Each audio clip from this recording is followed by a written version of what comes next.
Hello again, everyone. This is Mike Henson with NIGHTCAST. This was quite a day back in 1992. A blizzard was all but shutting down the Dakotas.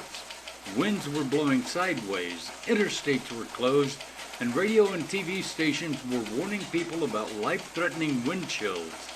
On that same day, people were seeing record warm temperatures in parts of the southeast. Others were playing golf in the Florida Keys. I bring this up because scientists are slowly learning more and more about what are called microclimes. Sometimes weather can be very different in locally isolated areas.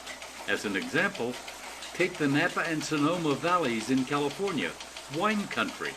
The weather can be so different in areas just miles apart that the government watchdog group that regulates winemaking in California requires different labeling for wine made from grapes that are sometimes grown on opposite sides of the road. That's NIGHTCAST. I'm Mike Henson.